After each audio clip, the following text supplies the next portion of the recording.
I'm setting a timer here to give hope to those who have heard me before. And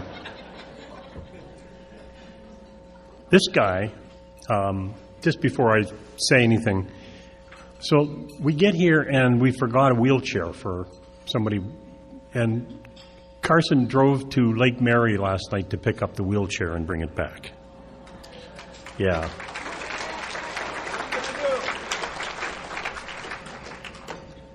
Then he calls me young fella. I was at a mall the other day, and I'm not aging well. You know what I mean? And I'm at this mall, and there's this guy shuffling, coming toward me, and I'm thinking, oh my God, I hope I don't look that bad already, because he's around my age. He's just shuffling toward me, and I'm trying to get two shopping carts apart. And I'm just reefing these shopping carts. And it seems like an eternity, because by the time I get them apart, this guy's right up to me. Boom! I pull him apart, and he goes, good for you, old fella. Judge not, lest ye be judged, right? Anyway, my name is Marty. I'm a sober member of Alcoholics Anonymous. I've been sober since February 8th of 1976.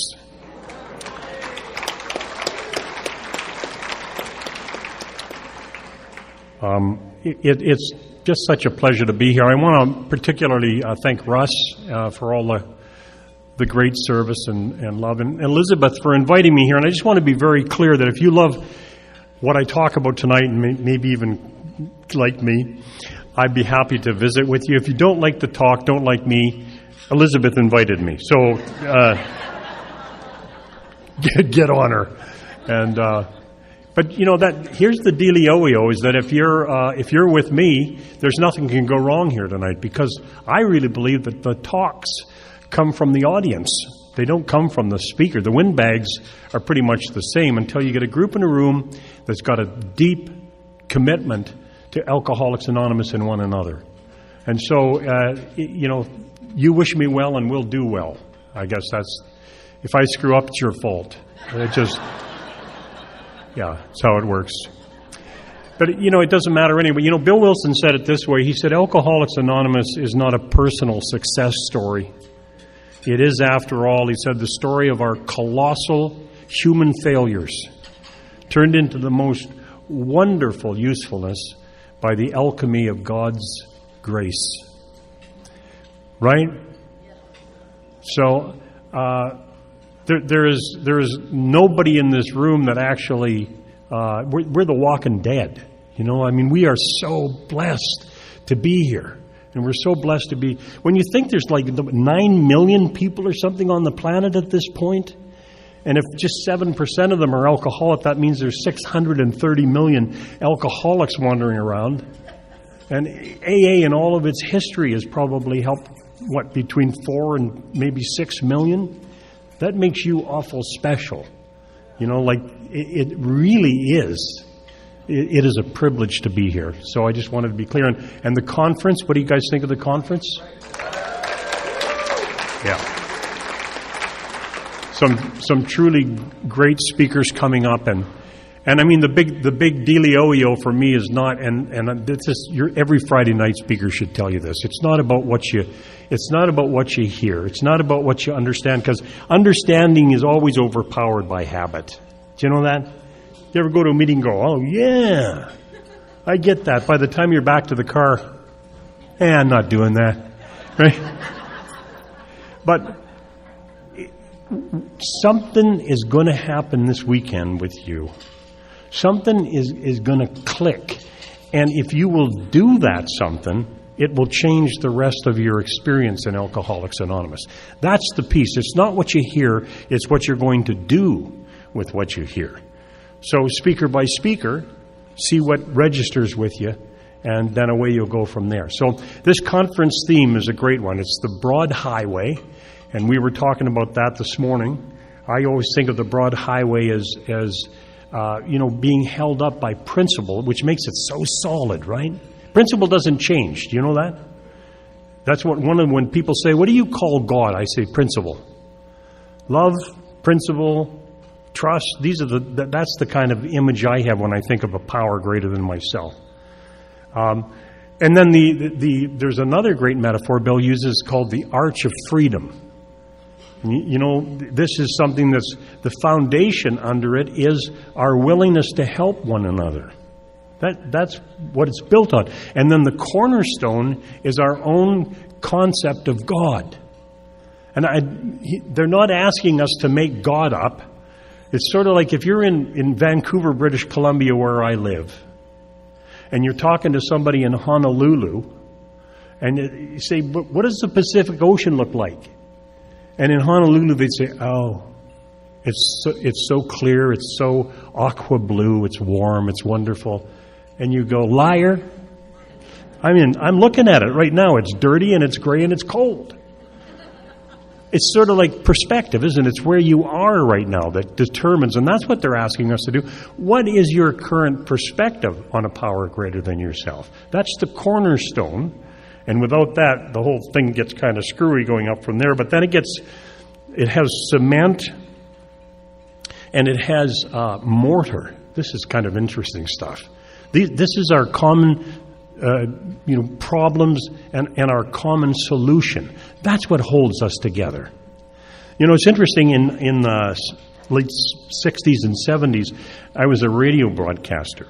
And the very first interview I ever did, this is so God, was with a group of survivors from the Titanic. Yeah. My career sunk much later, but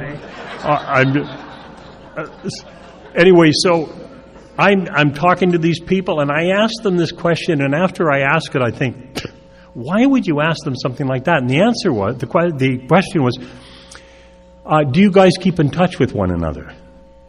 And they said, no, just like if there's a show like this or something, but no, we generally don't.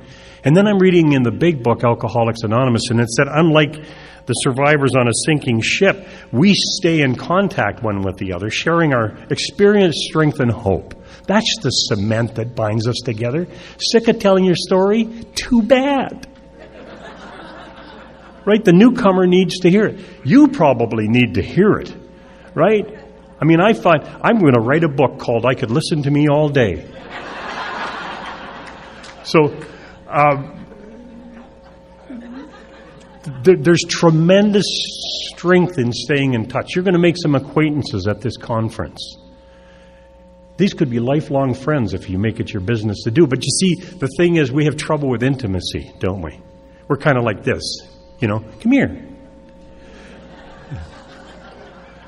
That's because we have an interior sunburn. I'm going to talk about that in a minute. And then the top of this arch is a trapezoid-shaped stone. It's called the keystone, which is really a metaphor for step 3. You know, I don't know about where you sobered up, but there's a lot of, I call it elder talk. It's just like, now, it's just a decision. That's all it is. No, it isn't. A decision is, I'm going to go to the bank. Would you like to come with me? Make a decision. Here's another decision. Come with me to the bank, and we'll rob it. Now, there's a decision. One is kind of like, The other one is, could make your life better or worse very, very quickly. Step 3 is like one of those things that it's holding everything together. That decision to what? It says in the book, there's one requirement. Bill must have got the pen away from the other guys at this point. There is a requirement. And that is that we quit playing God. I mean, this is all very confusing to me because I had such a low opinion of myself. I thought, I'm the humblest person I know. Just ask me, I'll tell you, And Shrek told me, by the way, my first sponsor I call Shrek, just so I don't confuse you. The reason I call him Shrek is because that was his name. And I didn't know his name was Shrek. He first told me his name was Dwayne, but then later they put the movies out about his life, and it was him. Anyway, so this keystone in this arch is the piece that I think most of us, at least I, for almost 28 years, I was listening to Myers this morning, he was talking about 7 years.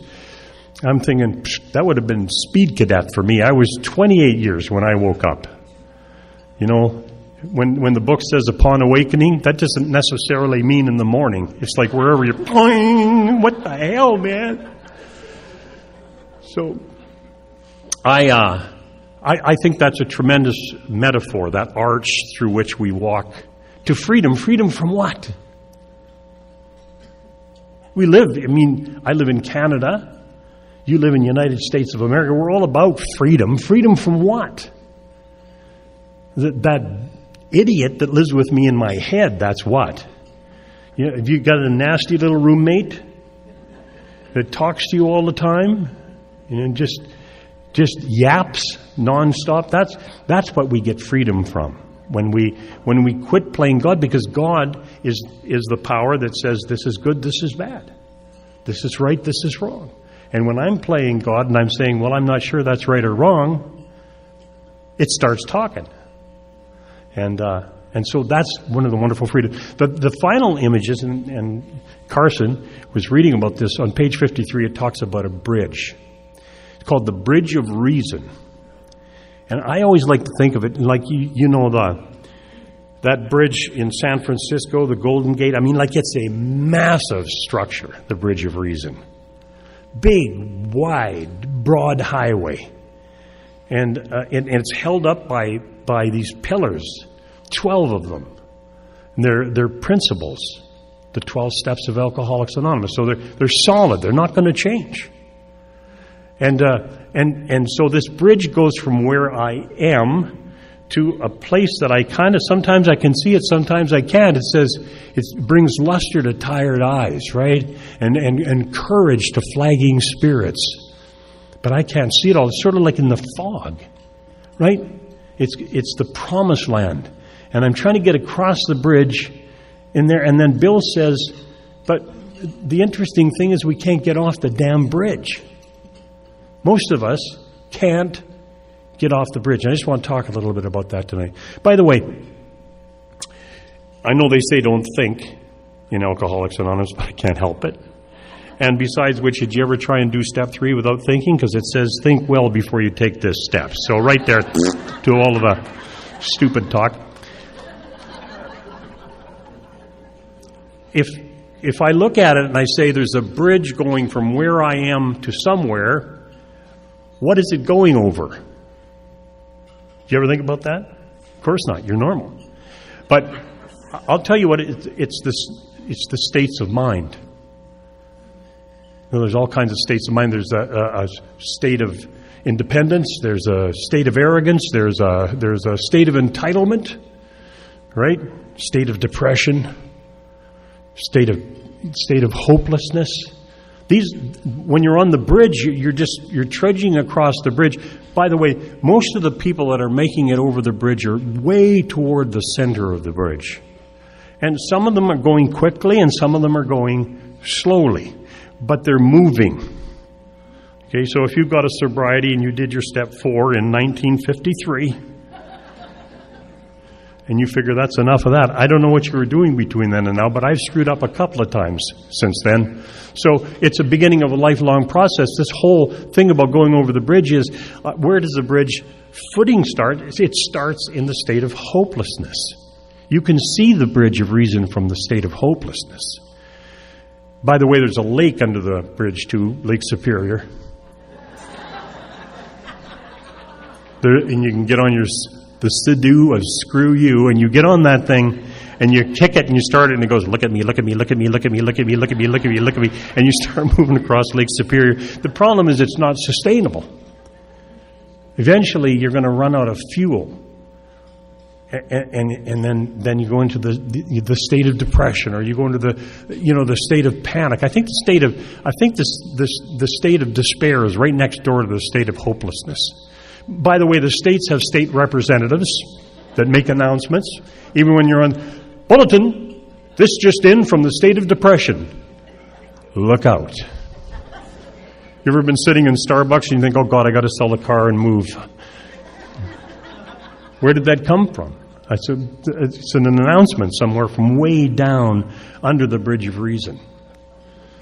And so what I want to do is I want to get off the bridge of reason. Where am I going to get to? I'm going to get over to some states of being, state of joy, state of love.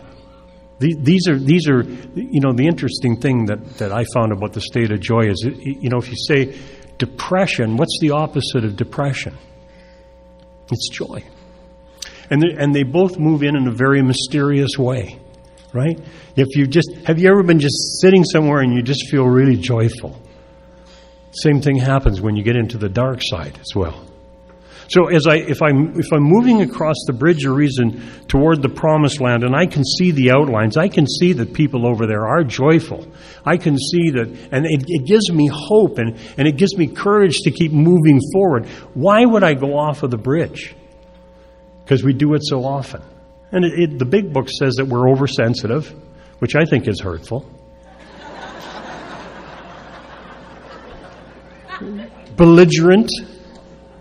I said, belligerent? You're belligerent. Don't tell me I'm belligerent. And it says that I have these unreasoning prejudices. These are ideas and thoughts and beliefs that I've never really looked at. I just have them. Right? And so that's what takes me off the bridge down. Every once in a while I'll end up in this, I'm in the car, I've been on the bridge of reason, I'm coming from a meeting, everything's going hunky-dory, and then God releases that person in the car in front of you. You know who I'm talking about, the one that forces you over, passes, and then slows down. You know that one? Yeah.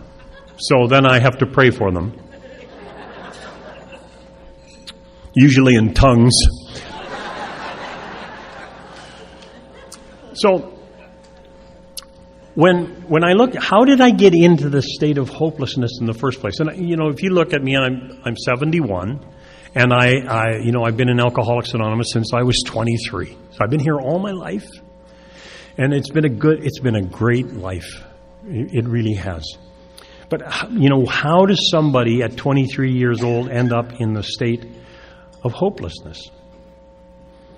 And in 1976 when I got here, there were very few women, by the way, hardly any. We used to get to speak at meetings and everything. And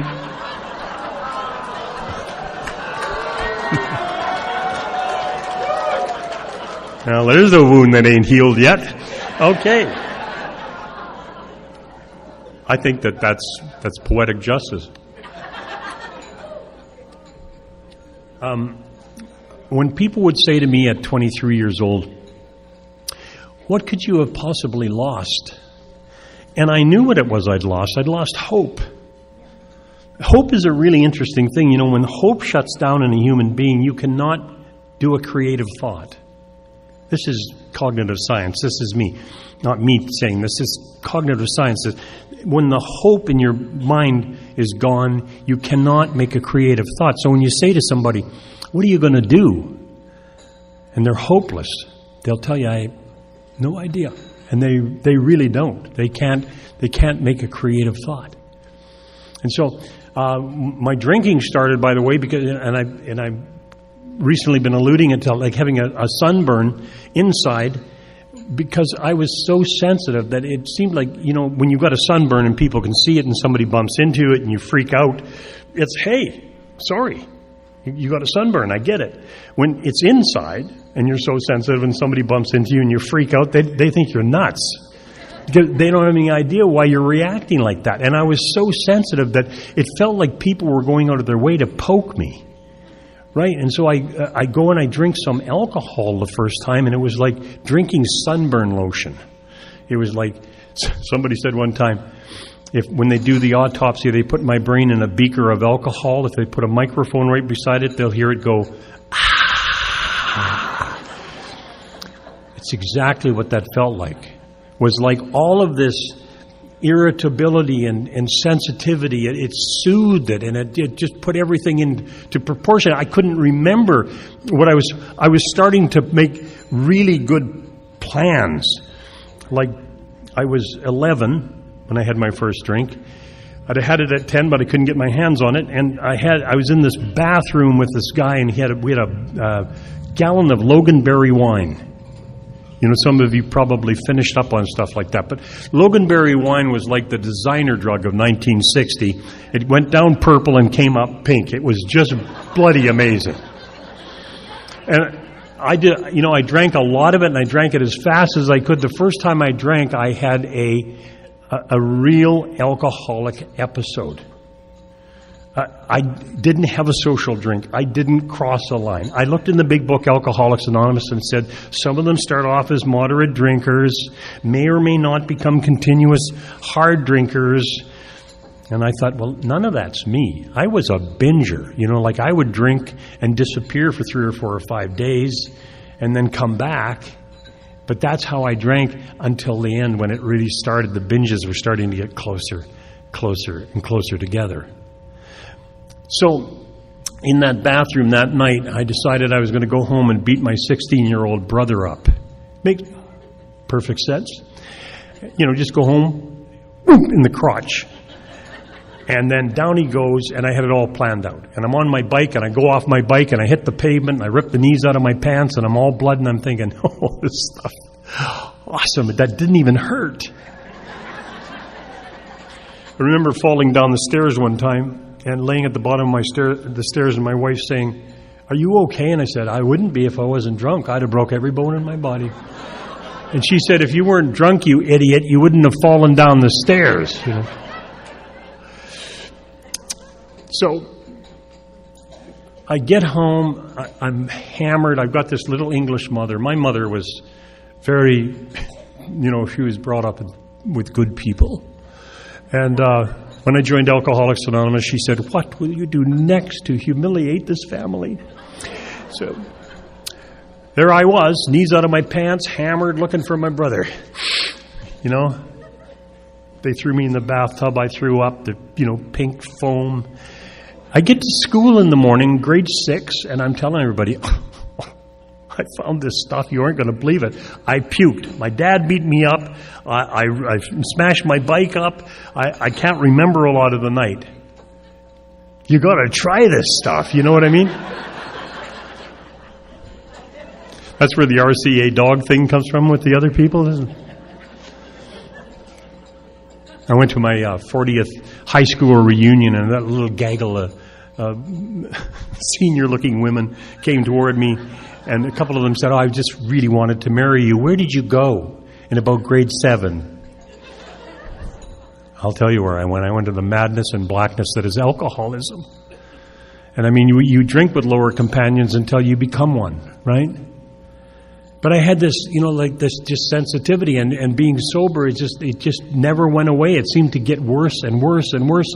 And then I would drink, and I would get some relief, and then after a while I couldn't get any relief. And that's the jumping off place. That's when you start looking for a bridge abutment or something to take the car into, so that you can, kill yourself with a little class, so that maybe she and the kids can get a little insurance money. Do one good thing before you leave the earth. In your 59 T-Bird. And then, I don't know about you, but I only quit drinking a few times. This particular episode, I had just come off a 6-month remission. So if you're new in the room, alcoholism is a disease. How do we know that? Because it's in the book? No, it's not in the book. They didn't know it was a disease in 1939. It was the American Medical Association in 1958 that said it was a disease because it's primary, it's chronic, it's symptomatic, it's progressive, and it's fatal. You have to have all of those things for something to be a disease. And alcoholism is all of those things.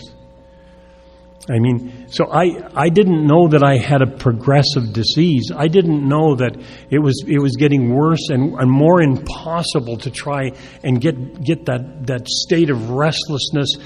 Bill calls it restless, irritable discontent. I call it sunburnt. It's just exactly what it is. You can't sit anywhere. You can't really, you're just kind of like uncomfortable.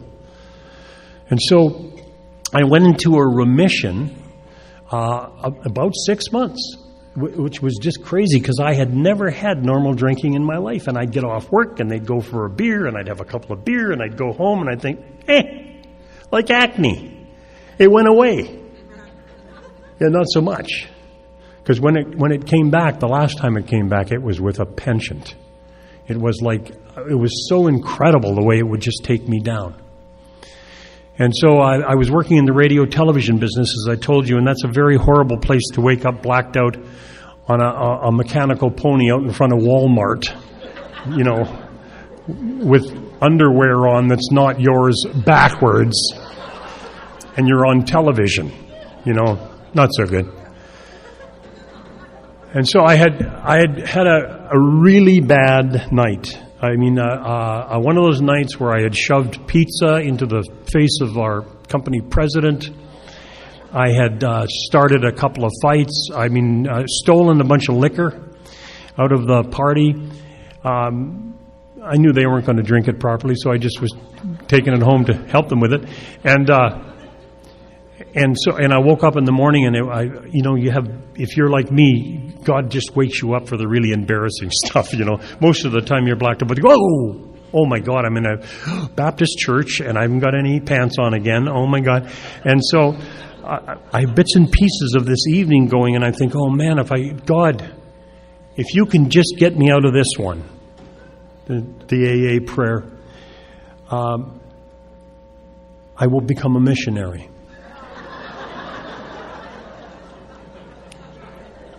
And do you know what happens to alcoholics like me is that stuff just resolves. I can't explain it, but I went to work in the morning and I saw them taking a guy past me in handcuffs. And then I remembered, oh yeah, he had a gun last night. And there was a car chase and a girl.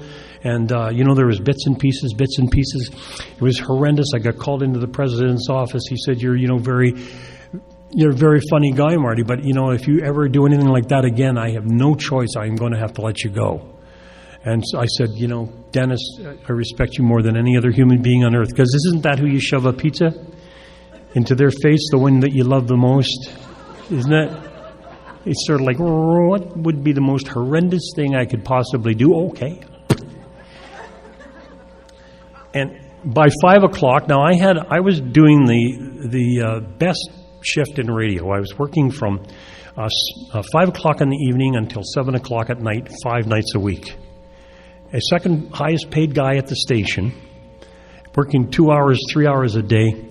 Couldn't make it to work a lot of days. I had issues. And right around the end of the shift, I'm thinking to myself, God, man, what a day. So much stress, Oh, God, I wish I could go for a beer, but I told God I would never drink again if He got me out of that. And then I remembered, because this is alcoholic reasoning. I remembered that, and I was a nominal Christian at best, but I remembered that Christ's first miracle was turning water into wine. God wants us to drink wine. That's all it is. And so I got off the shift. I went over to the bar. I had a couple of wine with 7-Up. And then 2 or 3 of those, and I thought to myself, nobody can stop me from having a beer if I want a beer. And I went right into it, right? The belligerence started. I remember phoning my wife and saying, I'm not coming home. I'm never coming home. I don't think she was that upset, but nevertheless.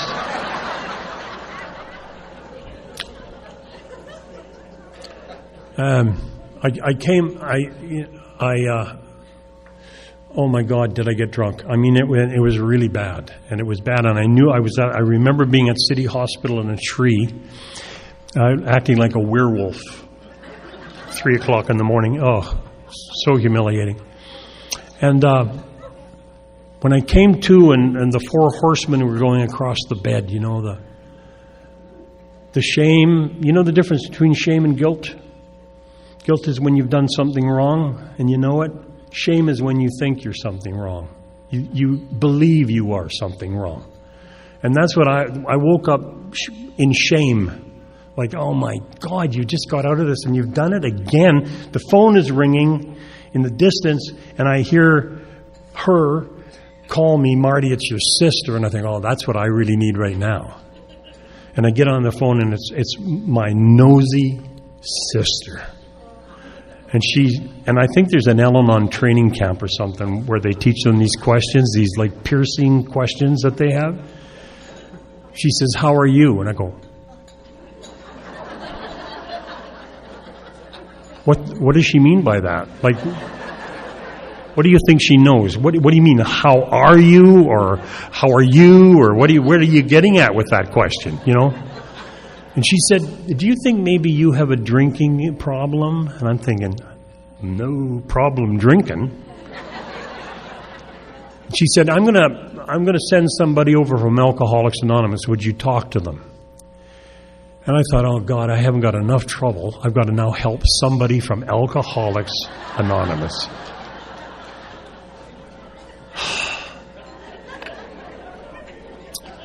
And Shrek arrived. Shrek was like 6'4", probably 280 at that point. Norwegian. My father-in-law was Norwegian. I'd go get my wife, you know, and he'd swear at me and her. And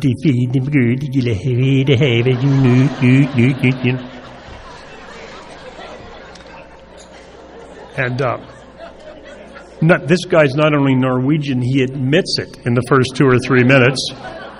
He's got a brush cut, and like I'm deadly cool at this point, other than the fact that recently I had woke up in a puddle of my own barf in front of the Queen's Hotel, which was the Skid Row where I lived. I had one sleeve on my coat, and a bus went by with my picture on the side of it advertising my radio show. And now, this is how you know you're alcoholic, because I don't think, oh my God, you know, what have I done? I think to myself, why are they wasting money on buses in this end of town? And I head for the radio station. I'm going to give the marketing department what for. And of course, thank God the security guards were there. And they said, no, you don't want to go in there. Not like that, Marty. They sent me home. But that's the arrogance that is this disease called alcoholism. It's the state of mind called arrogance. And so this guy he's read Working with Others or something, and it says, you know, if your man's in a light mood, tell him some jokes. So he starts telling me drunk stories. I figure I'm going to get the big lecture, right? And it's nothing to do with that. He says, you know what we did one time? And he starts talking about breaking this train in half, drunk. And I'm an alcoholic. You're not going to tell me a story and I'm not going to outdo you. If you said you made love to a zebra at an AA meeting, somebody would say, well, at least the one you got was female. You know what I mean? I call it one downsmanship. It's like he tells a story, I tell a story. He tells a story, I tell a worse story. He tells a really tragic story, I tell a pathetic story. And when I'm done, he goes, wow. You walked right into it. He said, sounds like you get in a lot of trouble when you drink. And you don't get in any trouble when you're not drinking. Maybe you should stop drinking. And I thought, I'm going to kill my sister. That's exactly what I thought. He knows where I live. Anyway, he says, I'm going to pick you up for an AA meeting in the morning. I said, why? He said, well, I'm not saying you're alcoholic. We don't say that. We don't pronounce any other human being an alcoholic, but it would be just good for you to hear what alcoholism is about. So I'll pick you up at 9. I left the house at 8. He was in the car waiting for me. And I got in the car and he said, yeah, just a little tip when you finally are doing this 12-step stuff yourself, sometimes they'll try and get away on you. So you want to go a little early. We go to this meeting, and the average age in this room, dead. These are old. I'm 23. They're drinking coffee like it's been announced that coffee will no longer be allowed on planet Earth or something. They're all talking at the same time, waiting for the other one to breathe so they can start. You know what I mean? Oh, wow. Well, and none of it's related to anything.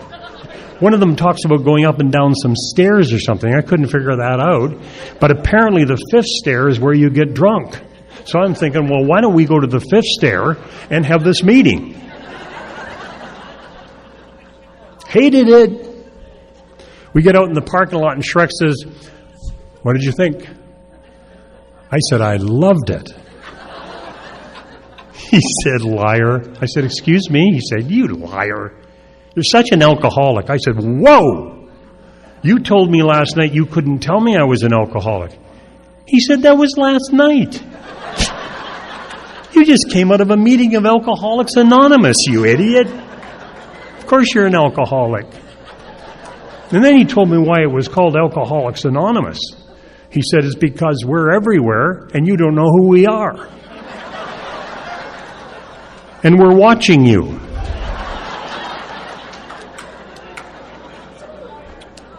I said, "I'll call the police." He said, "The police are in on it." Shrek was a little more along the rigorous honesty part. He wasn't, Anyway, we do the dance for a while, and he takes me to meeting after meeting after meeting. If you're sponsoring people, I think he is the perfect model, because what he realized quickly was he was never going to connect with me. Intellectually, we weren't matched. Humor-wise, we weren't matched. And he brought one person after the other to try and match me up with somebody. Young people, old people, smart people, professors, music teachers, one after the other, trying to find me somebody that I would connect with. I couldn't connect with anybody. I wanted to do, it was 90 days. If you stay sober 90 days, and remember, we're watching you, because if you get drunk, I'll come over and bust every bone in your body. That's what he said to me. I said, "Why would you say that?" He said, "Because we love you." 90 days, and he said, if you go the full 90, I'll call them off, and you can just go someplace and die. We won't bother you anymore. My 90th day was Gratitude Day, coincidentally. Do you know, when you're looking for reasons that you don't fit in Alcoholics Anonymous, what you're looking for, you're looking with, right? And what you're looking with, you're looking for. So I was looking for a way not to identify with you. So I would pick out everything that that didn't resonate, and I would go, that's what that thing is, right? So this little guy, his name was Wesley Parrish. Pompano Beach, Florida. Yeah, 4 foot square. Do you remember him? God, he was wonderful. Great big diamond ring, motorhome. I wanted what he had, and I was willing to go to any back alley to get it. You know what I mean? Yes, that's right. Florida saved my life. Big deal. So the meeting ended, and the people came to their feet. And I thought, oh my God, I'm out of here. I'm going to kill Shrek's dog. I'm going to burn his car. I was so happy. And I just left immediately after the meeting to go into the night, and I felt something behind me. I turned around, and it was Wesley. He just walked right by everybody trying to thank him. Just walked right on my heels. And he said, "What is wrong with you, boy?" And I said, you little fat bastard." That's exactly what I said to him. And I apologize for swearing, but he said, "You know what's wrong with you?"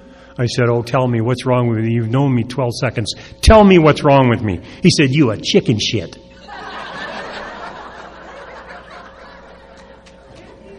Spiritual program. I said, "What do you mean by that?" He said, "You got something so big in you, boy. You got something so good, and it's trying to get out, and you're too chicken to bring it to the world. Go get drunk." And he walked away, and I thought, I'll never get drunk, you little bugger. You watch me stay sober. Yeah. I taught him.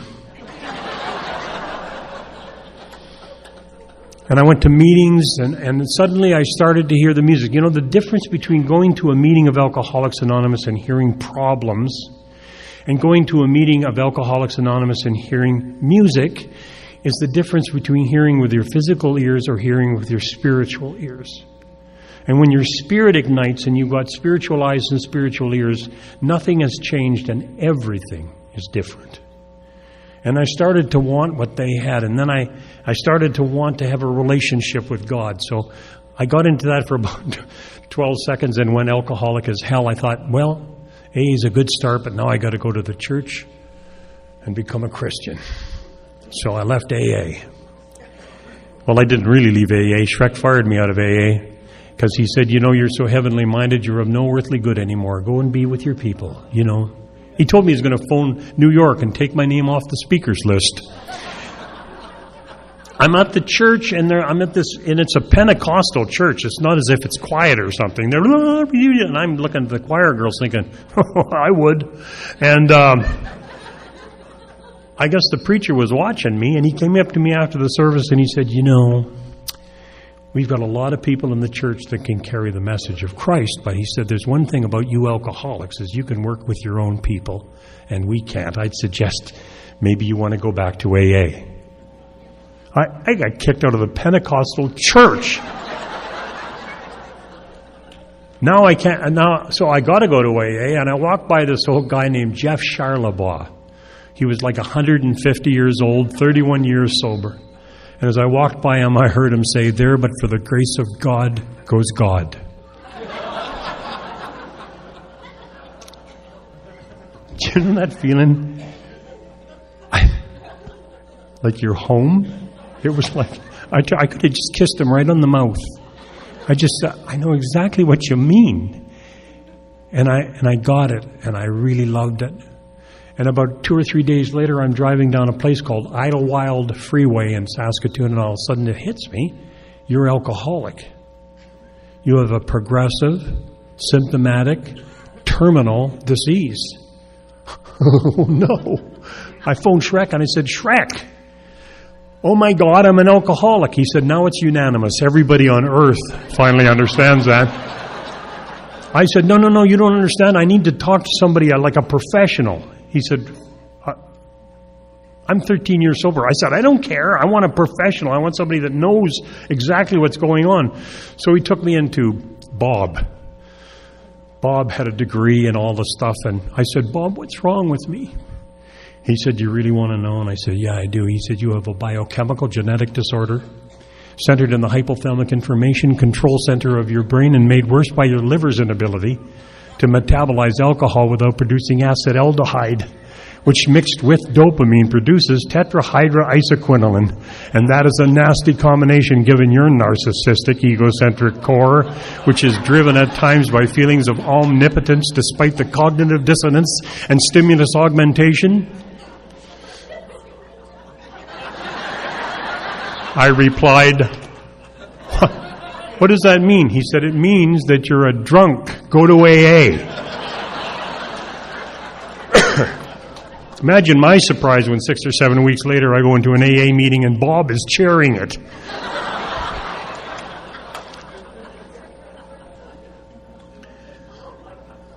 Within the first 2 or 3 years of Alcoholics Anonymous, I had the miracle come down on me so big. I was just like doing the deal. I was in step 3. I was asking God, don't let me get this business, because I wanted out of radio. I wanted out of radio so bad. And they told me when in the Alcoholics Anonymous, you can't change jobs and you can't divorce your wife for 2 years. So 2 years and 11 seconds, I left radio. And what happens in Alcoholics Anonymous is that you have a different understanding. You're living by a different code, and it's infectious. People like it. And so I went out into the business world, and I would be at a business sales presentation, and I would be saying a bunch of stuff, and then I would stop and say, "I'm sorry, I was lying." And they'd go, "Excuse me." I'd say, "I was lying. I was just making it bigger than it was because I wanted to get a sale." And they would bust out laughing, and I did stuff like that. And the next thing you know, I get pretty damn successful at this newspaper business. And the next thing you know, I own half of a newspaper, and the next thing you know, I have 9 newspapers. And the next thing you know, I've opened a chain of stores across Canada, 64 stores. And the next thing you know, I'm a president of a division of General Electric. And the next thing you know, I have no idea why I'm going to Alcoholics Anonymous. Because I was looking at you and thinking, what could you possibly offer me? What I'm trying to tell you is, the big lie in Alcoholics Anonymous is that your sobriety is contingent on maintenance of your spiritual condition. I had maintained my 2-year spiritual awakening faithfully. I was going to programs, I was talking all over the world, I was doing all sorts of stuff, but I hadn't grown my spiritual condition. It mentions several times in the book that we must maintain and grow our spiritual condition. And so, all the money in the world, a trophy wife, I had race horses, I had a ranch, I was somebody. And I'm looking in the mirror and going, what the hell? So you can be rich and stupid, rich and ugly? What the hell? The worst thing that can happen to you in AA is that you get everything you want and you find out there's no relief in this. There is no relief in money. There's no relief in being the big boss and all of the prestige and everything that I had. I was so completely lost. And my wife, 31 years, calls me in one day and said, I'd like a divorce. What? I'm finally housebroken. I go to my box when you tell me we're wealthy. I mean, the kids are doing well. What do you mean you want a divorce? And she said, Marty, I can't live with somebody that's angry every minute of every day anymore. You see, what happens, it's really interesting because you'd think from the talk that goes on in the rooms of Alcoholics Anonymous that when you don't go to meetings, you drink and you die. I wish. For many of us, what happens when we don't go to the meetings of Alcoholics Anonymous is that all that stuff returns. The dishonesty, the fear, the anger. It just all starts creeping back in. And so we're not drinking, but we're acting worse. And so I said, well, if you want a divorce, fine with me. And I left and I took a job in Washington, D.C., Canada's capital. And that joke does not go over well in Canada. I just thought I'd share that. I'm the senior vice president of this company, and I am pathetic, lost, standing at a gate late at night saying, God, what's happened? Why can't I feel anything anymore? Why can't I'm sitting there listening to the CEO lie, and I can't even tell anybody he's lying. I don't seem to know up from down, right from wrong. I was so confused. And out of utter desperation, I phoned my AA sponsor, Dick Martin. Yeah, I know. I used to start my talk by saying, my sponsor is Dick. If you don't know Dick, you don't know Dick. But anyway, I phoned him. I said, Dick, I'm in trouble. He said, oh, unanimous. I said, yeah, I know, heard that one already. And he said, I'm surprised you're alive. Never mind, still sober. And we started one step at a time, trying to put me back together. And it was Humpty Dumpty. Because when you're 30 years sober, almost 30 years sober, nobody will believe how much trouble you're in. They just don't. And we've got all kinds of elder seniors in Alcoholics Anonymous stuck in the walls of AA meetings. They love newcomers. They just wish they wouldn't talk about drugs and breathe. Other than that, they just love the newcomers. And they just wish that they would do meetings the way meetings used to be done. You know? When it was real. I talk to my contemporaries sometimes and say, I'm telling you, mister, right now, these young people in Alcoholics Anonymous have a better handle on spirituality than we had at 15 years. AA is in high gear, baby. Just buckle up. We're getting them in the boat faster than we're stringing them. We had to create a position in our group called a chaser. And what the chaser's job is, we have a female chaser and a male chaser. And at the end of the meeting, when all of the people that know each other are in the corner talking to one another, chasers don't talk to anybody. They just watch to see who's stuck, who's heading for the parking lot. And they get up to them and they say, hey, how'd you like the meeting? You didn't? Okay. Yeah?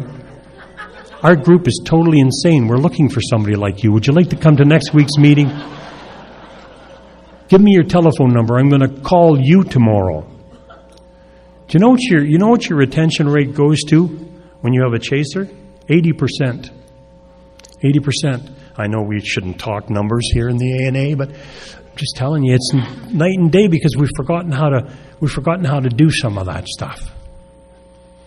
And so I'm 28 years sober. What happens to me if I'm an alcoholic and you tell me you want a divorce is I go, well, okay, I'll find somebody. So like I met a girl. I'm 56 at this point. She's flying in and out of Washington seeing me. It's all very romantic. She gets pregnant. Do you remember that show, Annie Oakley, and that song, I Didn't Know the Gun Was Loaded? The truth. There is no feeling in the world like phoning your 25-year-old daughter and saying, you know that little brother you always wanted? She said to me, you knocked your girlfriend up? I said, honey, that's so crude. It was a miracle. It was a miracle. And I have a 16-year-old son named Luca. He tells everybody, my dad's a little weird. He has like dinosaur bones and 2 birthdays. It's really quite weird. So, love this kid. Oh my God, it's the best thing in the world to be a grandfather and a father all at the same time. And I come in the house and I say, you go clean your room. Not you, Luca, your mother. So, anyway.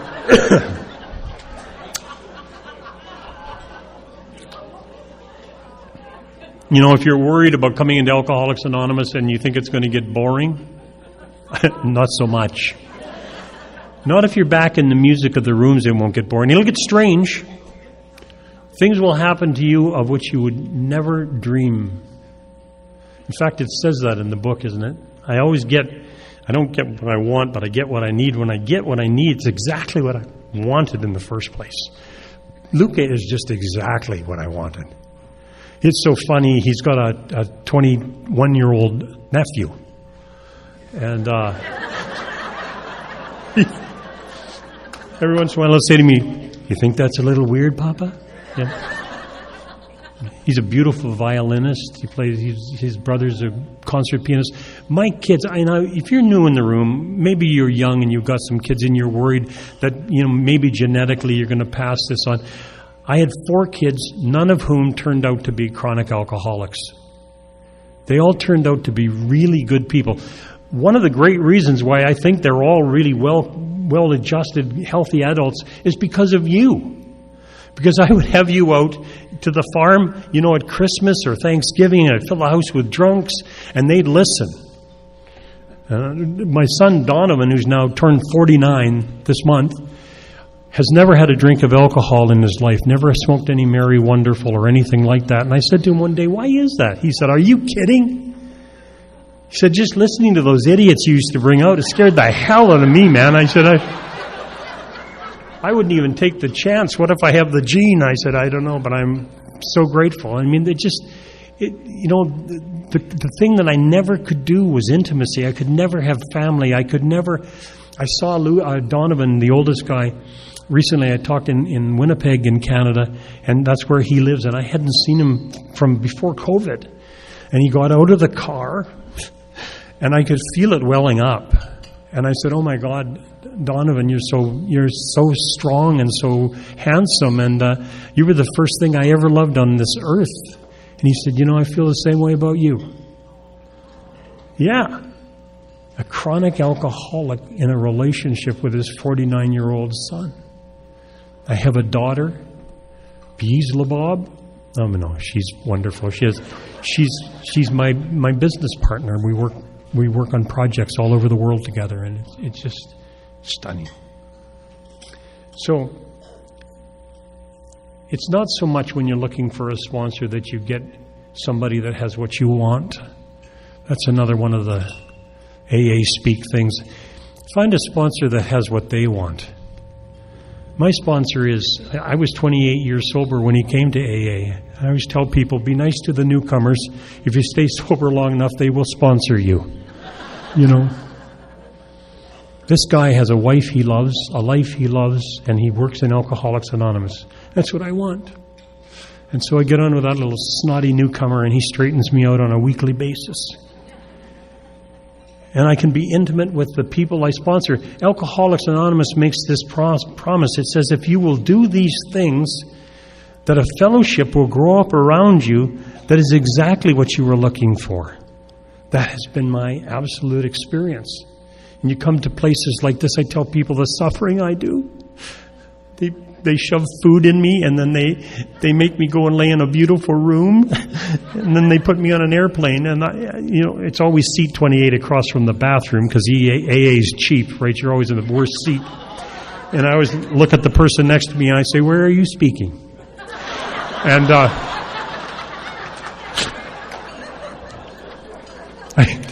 I did that one day. I was on my way to Missoula, Montana. And I said to this woman beside me, "Where are you speaking?" She said, "What are you talking about?" I said, "Oh, I'm sorry, I'm just joking. I'm a member of Alcoholics Anonymous. I'm going to give an AA talk, and they always buy you the worst seats." And she said, "Oh my God, I'm 90 days sober. I'm going to a newspaper convention in Boise and in Missoula, and I'm terrified I'm going to get drunk." I said, "Well, you don't have to worry about that, dear. You're screwed now because we know where you are."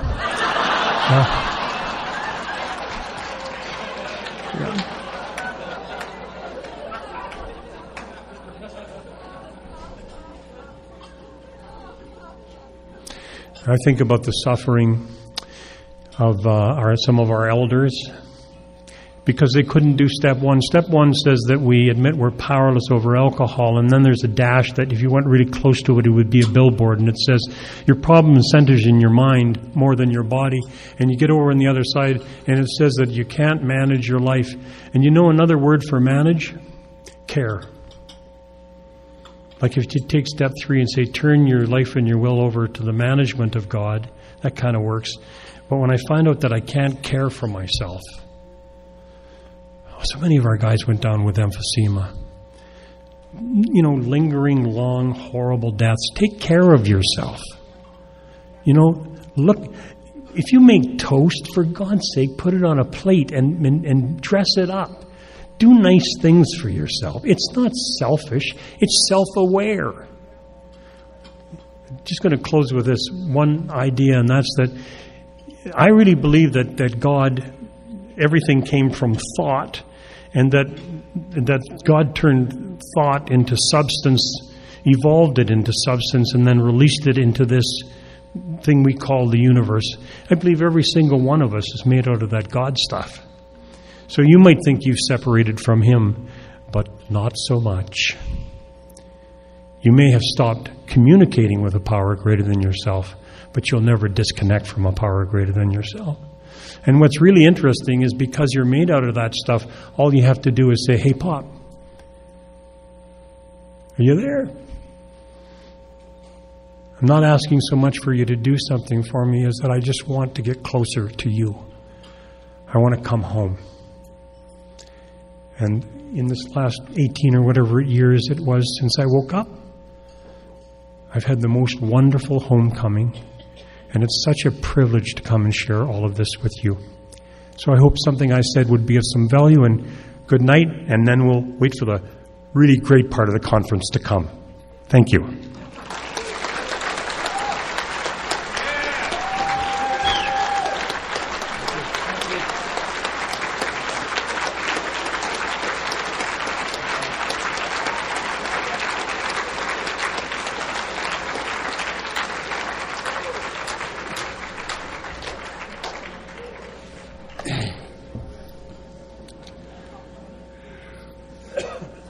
Thank you, Marty.